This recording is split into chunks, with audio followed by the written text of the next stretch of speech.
Para hacer democracia, se requiere estar bien informados.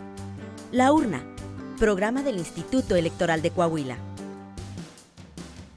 Los temas democrático-electorales al alcance de la ciudadanía. Hola, ¿qué tal? Bienvenidos a su programa La Urna, producción del Instituto Electoral de Coahuila. Como siempre, les saludamos y le invitamos a que se quede con nosotros. En esta ocasión, el consejero Juan Carlos Cisneros nos va a presentar una interesante charla. Quédese con nosotros. Protagonistas de la vida democrática de Coahuila y de México en comunicación directa con usted. La entrevista. Hola, ¿qué tal? Muy buenas tardes, bienvenidos a su programa La Urna. Como siempre, les saludamos con mucho gusto y con mucho agrado. Y en esta ocasión recibimos con especial placer al consejero Juan Carlos Cisneros Ruiz para platicarnos de un tema que estamos seguros que es muy importante en este proceso electoral. Y vaya, siempre que hay un proceso electoral, como lo es el blindaje, precisamente. Consejero, ¿cómo está? Muy buenas tardes, bienvenido nuevamente. Nos da mucho gusto tenerlo aquí con nosotros en La Urna. Muy buenas tardes a todas las personas que nos hacen el favor de vernos, de escucharnos por los distintos medios a través de los cuales se difunde este programa de La Urna. Muy agradecido y listos y a la orden.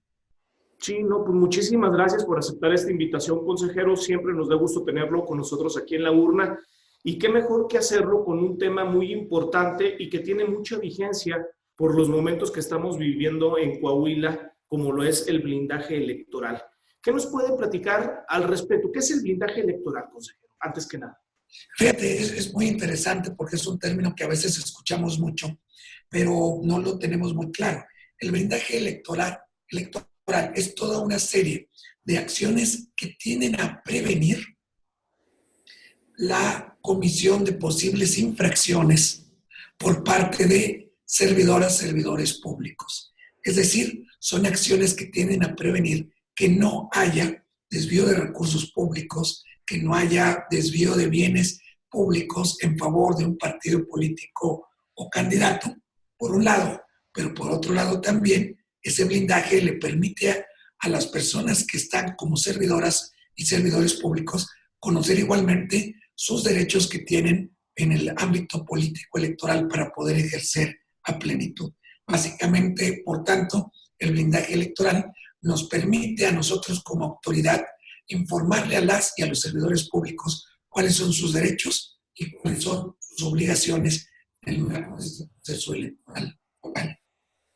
Cuando hablamos o utilizamos el término de proceso electoral, por ejemplo, en esta ocasión, el día de la jornada electoral va a ser el 6 de junio.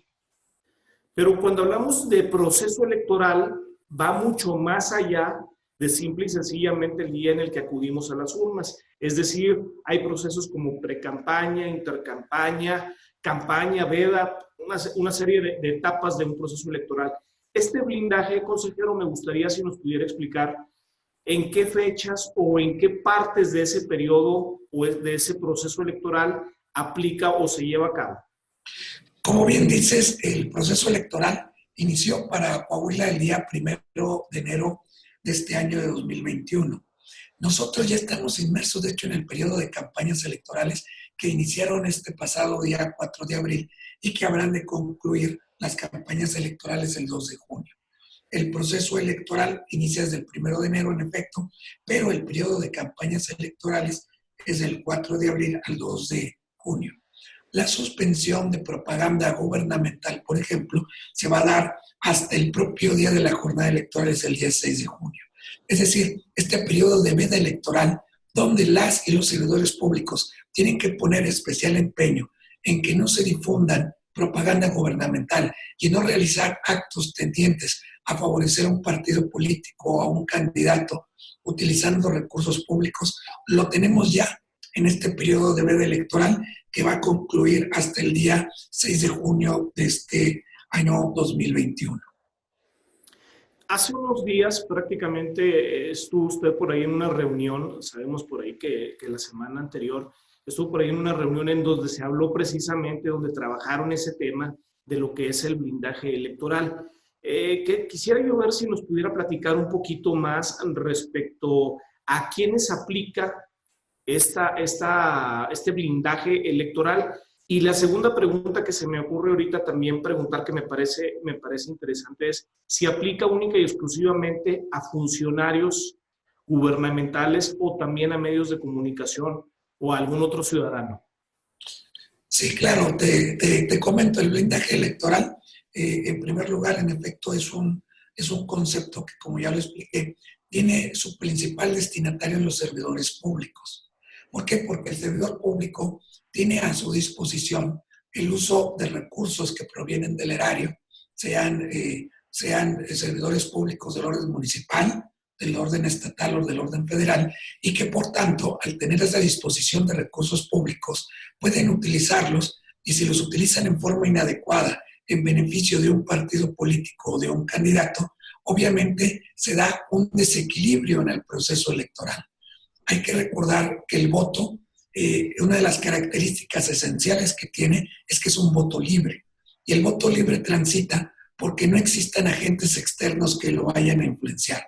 Es decir, si un servidor público utiliza bienes, dinero, recursos humanos que tiene a su disposición para favorecer un partido político, ponderar la imagen de un candidato, el elector lo que va a recibir va a ser una imagen distorsionada, una imagen que no es imparcial, sino que va a tener una repercusión en ese sentido del voto libre. Es decir, ya no va a ser un voto libre, va a ser un voto influenciado por factores externos.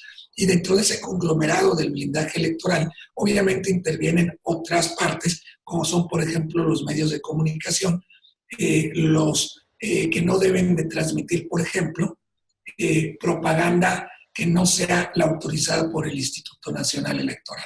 Si transmiten propaganda político-electoral que no sea dentro de la que está debidamente pautada y autorizada, también se comete una infracción porque se altera ese equilibrio que debe de existir. Aunque te reitero, el principal destinatario del blindaje electoral van a ser las y los servidores públicos en virtud de esa característica que tienen del manejo de recursos públicos.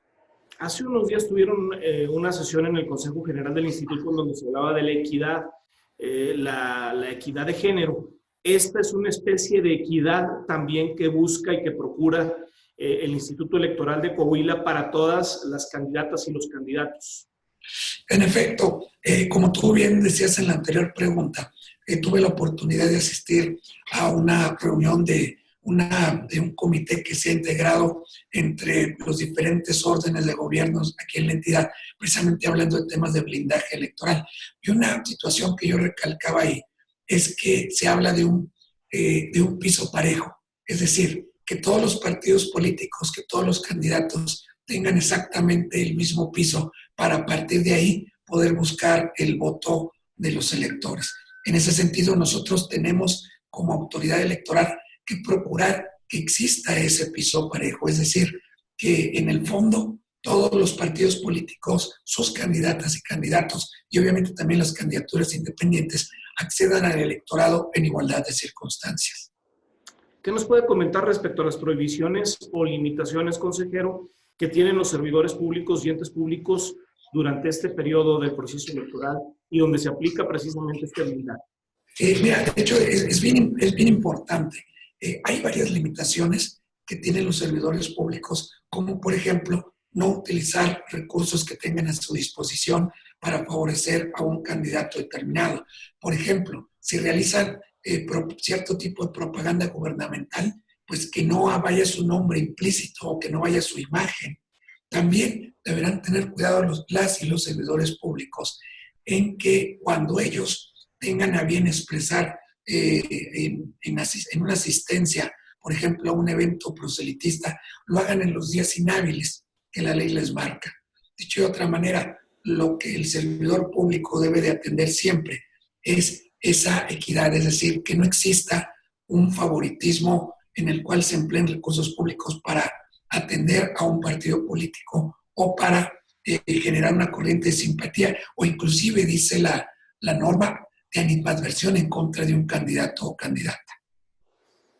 Y las prohibiciones son, por ejemplo, este tipo de programas que lleva a cabo las diferentes entidades de gobierno, el mencionar apoyos, se sigue trabajando, la diferencia es que no se publicitan, ¿es así? Así es, hay que recordar que en el caso de, hay muchos servicios públicos que se tienen que seguir ofreciendo a la ciudadanía.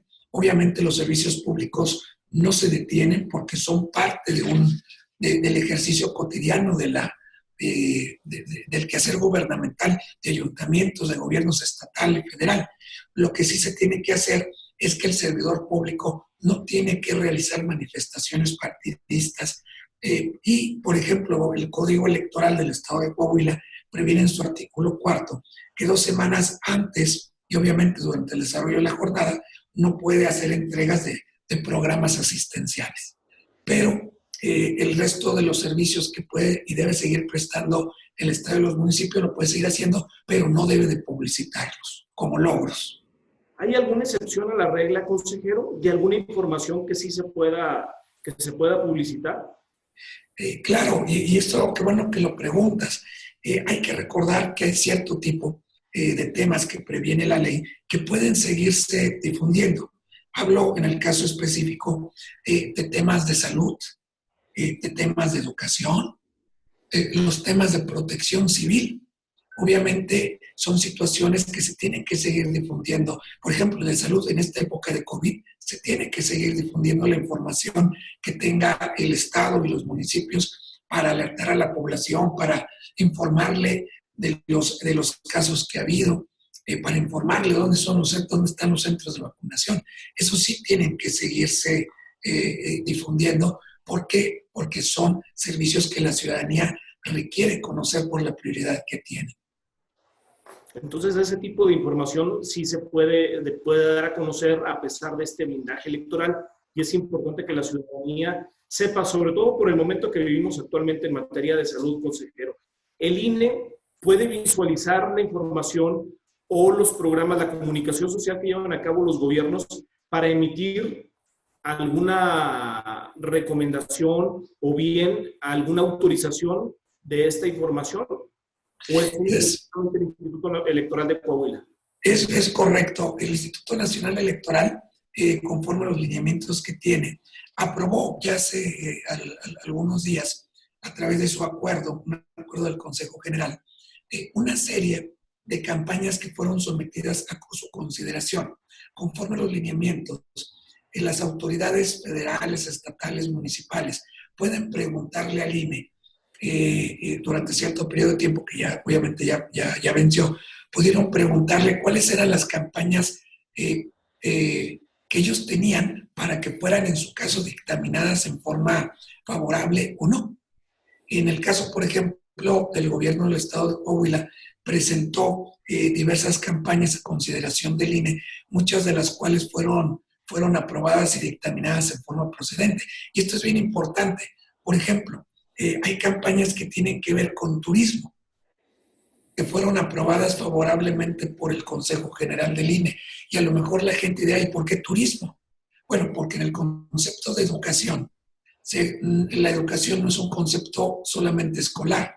La educación es un concepto que trae cultura, que trae difusión de valores.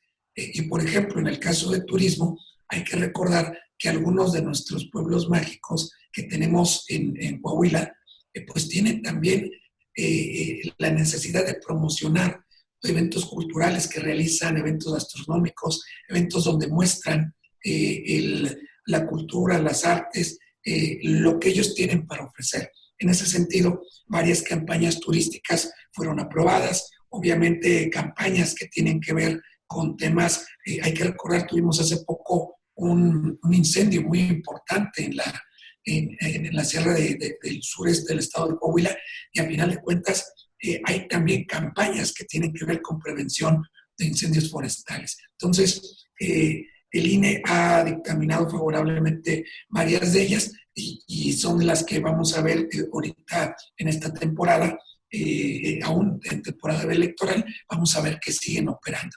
Obviamente, con las restricciones que ya dije, no hay promoción personalizada, no tiene que salir la imagen de un servidor público, no tiene que promoverse emblemas o eslogans o darse, ensalzar logros. Es simplemente la información que el ciudadano requiere en materia educativa, de salud y de protección civil. Claro que sí, pues consejero, desafortunadamente el tiempo vuela aquí en televisión, en radio, y tenemos que hacer una pausa. Vamos a la pausa, regresamos ahorita y me gustaría si nos puede platicar de qué características deben de tener las campañas publicitarias que se transmiten durante los tiempos electorales. Vamos a esta pausa, regresamos ahorita. Está usted viendo y escuchando el programa del Instituto Electoral de Coahuila, La Urna. Ya volvemos.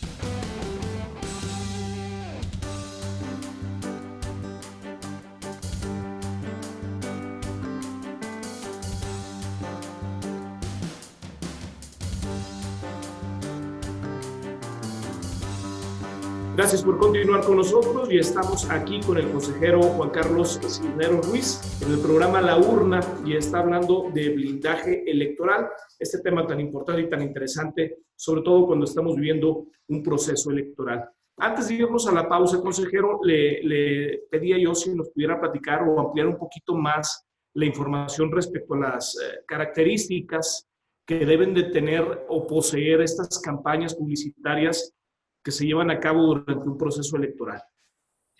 Cómo no, mira, recordar, como ya hemos platicado, que esta etapa de veda electoral impone a las y a los servidores públicos la obligación de mostrarse imparciales ante cualquier partido político, candidato. Y esto tiene una repercusión inmediata en la propaganda gubernamental. ¿Por qué? Porque la propaganda gubernamental, a final de cuentas, que es pagada con recursos públicos, debe tener un enfoque meramente informativo. Es decir, durante esta etapa electoral, durante esta veda, es importante que los anuncios, la propaganda, espectaculares, radio, televisión, en fin, cualquier medio de propaganda de los gobiernos municipales, estatal o federal, debe de tener, primero, enmarcarse en los 3 grandes rubros que ya hemos señalado, con esas ampliaciones en la materia de educación, de salud, en la materia de protección civil. Pero además, debe de tener un fin meramente informativo. Debe de tener un fin de darle a conocer a la ciudadanía información clara y precisa que requiere para la toma de decisiones en esos 3 rubros. Sin embargo, no debe de contener la imagen, la figura, no debe contener factores que promuevan la exaltación, la promoción, la justificación de algún programa, o bien tener un espectacular donde solamente se ensalcen logros, se ponderen logros obtenidos, éxitos obtenidos. También, y eso es bien importante, hay que recordar que los gobiernos municipales, estatal, el gobierno federal inclusive, tienen lo que son sus escudos oficiales. Y muchas veces en términos de mercadotecnia, en términos de propaganda, de difusión, se emplean algunos otros logotipos o emblemas para poder darle algún sentido a cada administración, individualizar, en fin. Esos logotipos no deben de aparecer. Lo que debe de aparecer en todo caso es el emblema oficial, obviamente del ayuntamiento, del estado, pero ya no esas frases, esos logotipos, eslogans, frases publicitarias que muchas veces tienden a relacionar a un gobierno con ciertos temas, con ciertas características. Es decir, la propaganda, la publicidad tiene que ser neutra. Consejero, y ahorita hablábamos de radio, de televisión, de espectaculares, pero ¿qué son las plataformas de Internet que tienen las diferentes instituciones gubernamentales? ¿Se puede o no se puede por ahí publicitar las obras que están llevando a cabo? Mira, al igual que en el caso de los anteriores ejemplos que te daba, los portales de Internet, las redes sociales oficiales, también están sujetas a las mismas restricciones. Es decir, tienen que guardar las mismas reglas que hemos ponderado, ser neutros, no ensalzar, no dar a conocer imágenes que tiendan a resaltar alguna cualidad personal de un servidor público, a resaltar algún logro específico de una administración. Ahora, ojo, y eso es bien importante, eso no implica que a través de sus portales de Internet las dependencias municipales, estatales, dejen de atender sus obligaciones en materia de transparencia y acceso a la información pública. Es decir, las dependencias deberán seguir informando a la ciudadanía todas y cada una de las obligaciones que están previstas en la ley de acceso a la información.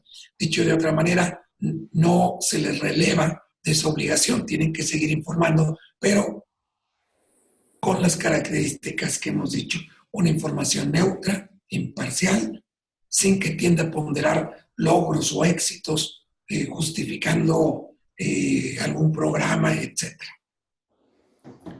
Ahí también aplica esta situación de los gobiernos municipales en la cuestión de los horarios que tienen para llevar a cabo sus funciones y también hacer campaña, que esa es una de las preocupaciones que tenía parte de la ciudadanía, pero también una de las ocupaciones que tienen las autoridades electorales para poder visualizar esta situación, que no se vaya a dar esta problemática de que en horario de trabajo las y los candidatos que están en funciones pudieran, como decimos habitualmente, llevar agua para su molino. Exactamente, y tú lo has dicho muy bien.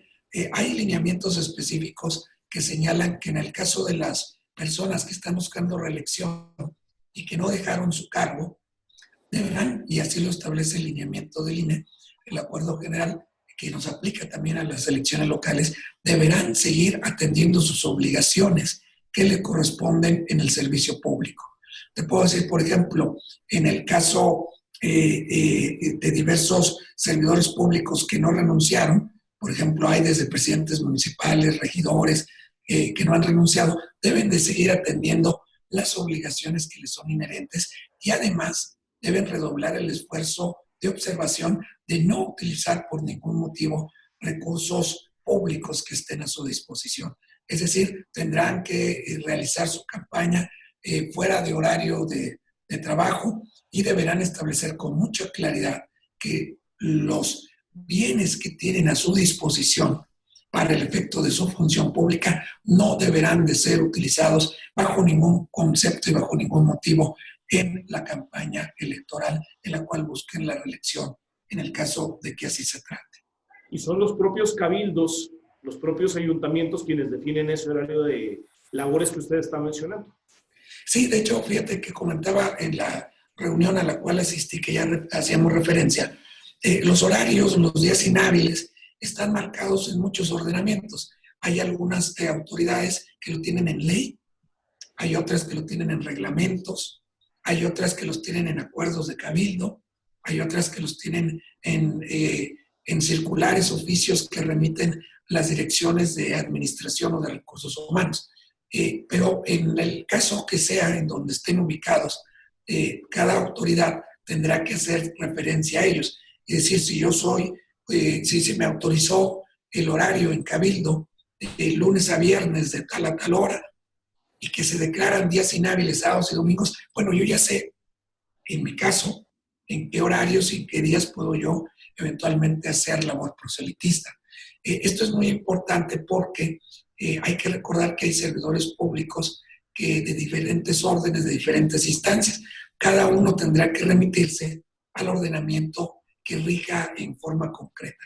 Digo, pues hay de diversas maneras. Por ejemplo, hay tribunales que en su ley traen específicamente los horarios y el día hábil e inhábil. Hay otros que lo manejan a nivel de reglamento. Hay otros a nivel de condiciones generales de trabajo y hay otros que lo regulan a través de acuerdos de cabildo, a través de oficios de las áreas administrativas. Y qué bueno que lo comenta, consejero, porque probablemente haya un horario en un municipio de la región centro, de la región norte, y no necesariamente es el mismo horario para la región sureste o la región laguna, por ejemplo. Entonces, cada municipio tiene las características y particularidades muy propias. Exactamente, el servidor público que tenga alguna duda bastará con que acuda a su superior jerárquico, a las áreas administrativas, donde seguramente le habrán de indicar, en su caso específico, cuál es el horario y cuáles son los días hábiles e inhábiles que le corresponden. Consejero, y por ejemplo, en el caso de ustedes como Consejo General, que están visualizando que se lleve a cabo esta reglamentación y se respete precisamente este techo parejo entre los candidatos y las candidatas. Cuando hay una situación en algún funcionario o en alguna funcionaria, imaginemos, yo soy un ciudadano que quiere presentar una queja. ¿Se persigue de oficio o tiene que haber una denuncia por parte de una persona para que el Instituto Electoral ponga manos en el asunto y empiece la investigación en ese caso en lo particular? Bueno, que lo preguntas y es algo muy, muy importante. La ciudadanía puede presentar la queja que corresponda, es decir, cualquier ciudadana, cualquier ciudadano puede acercarse al Instituto Electoral de Coahuila y presentar una queja por lo que ella considere una situación irregular en el uso de recursos públicos, humanos, recursos financieros, recursos materiales, por temas de propaganda gubernamental. Puede presentar su queja aquí con nosotros en el Instituto Electoral. A través de las áreas respectivas se inicia un procedimiento especial sancionador en donde al final de cuentas se recaban toda la información necesaria para poder integrar en forma adecuada el expediente respectivo. Ahora bien, también la propia norma establece la posibilidad que a través de oficio, es decir, de nosotros mismos, poder iniciar un procedimiento especial sancionador. Es importante, sin embargo, y quiero aquí destacar, que además es uno de los propósitos del blindaje electoral, promover la cultura de la denuncia entre la ciudadanía. Es decir, al final de cuentas, el órgano electoral, por más personal que tenga, a veces no vamos a poder cubrir toda la dinámica de una campaña electoral.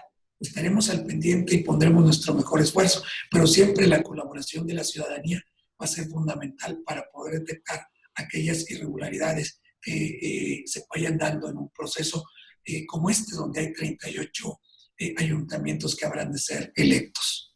Y sobre todo también la interpretación que le da cada ciudadano o cada ciudadana a un hecho o a una función que se esté llevando a cabo por parte de algún gobierno, y no necesariamente porque yo tenga la percepción de que hay una situación, inmediatamente se va a iniciar un procedimiento sancionador, sino que el Instituto Electoral de Coahuila, me imagino que investiga toda la información que es concebida, toda la información que está en la legislación, y a partir de ahí ya puede hacer un pronunciamiento como tal. Es decir, no lo que yo vea y lo que yo interprete significa que necesariamente es una violación en automático. Es correcto, y además déjate comento que conforme lo establece la normatividad, una vez de que se presenta una queja por la ciudadanía, el siguiente paso es que nosotros empezamos a hacer las diligencias necesarias para poder esclarecer los hechos. En otras palabras, nosotros tenemos que recabar toda la información para poder así determinar en todo caso si hubo o no hubo una infracción, si puede ser procedente o no es procedente. Inclusive, y ello es algo muy, muy importante, también le preguntamos a la autoridad para que la propia autoridad que es denunciada también nos informe sobre el hecho o acto que se le está imputando. Al final del día, y como tú lo comentas, el ciudadano puede tener la denuncia del hecho y a partir de ella nosotros procederemos a integrar el expediente respectivo.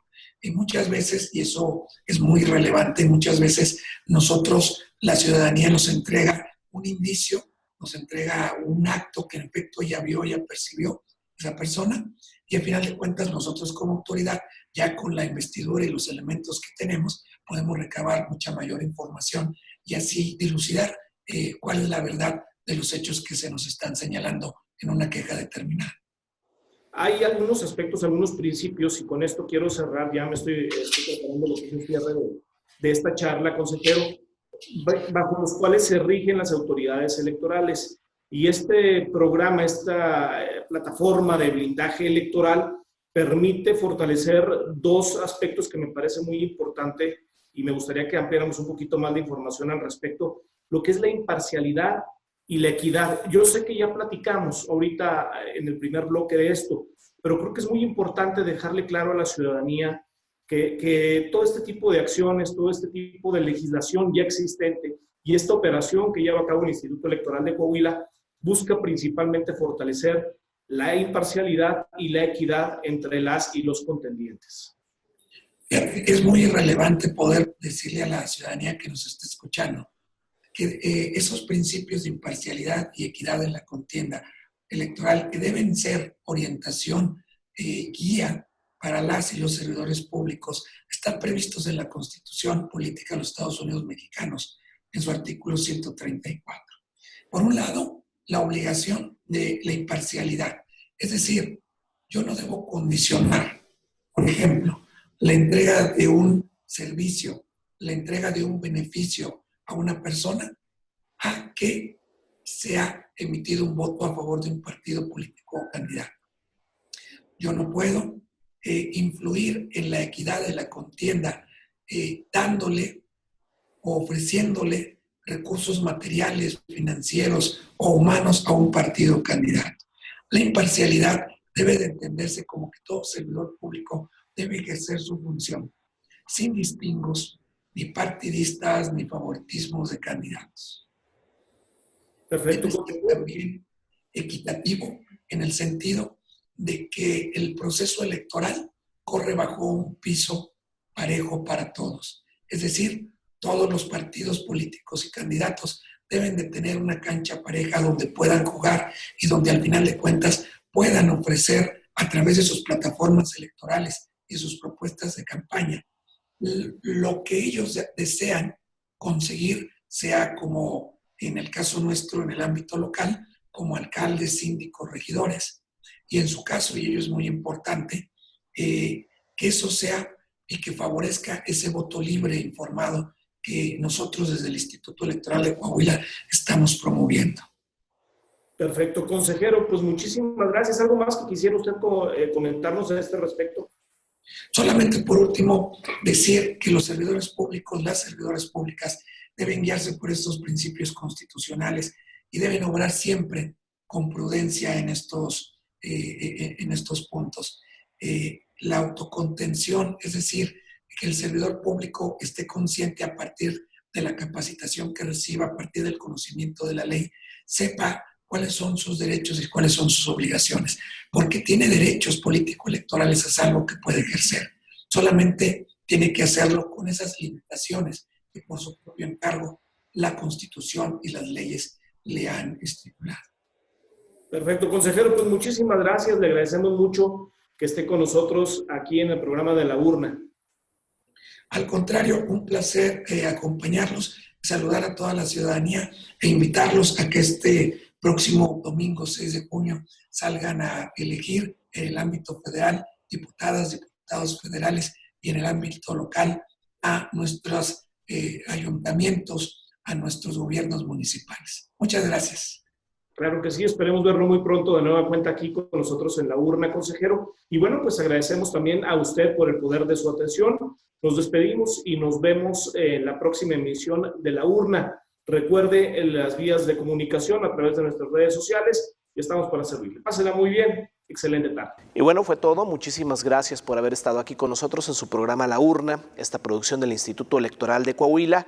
Nos puede seguir también en redes sociales, en Facebook como laurna.programa radiofónico del IEC, en Instagram, programa-radiofónico y en Twitter, laurna-IEC. Queremos tener comunicación con usted.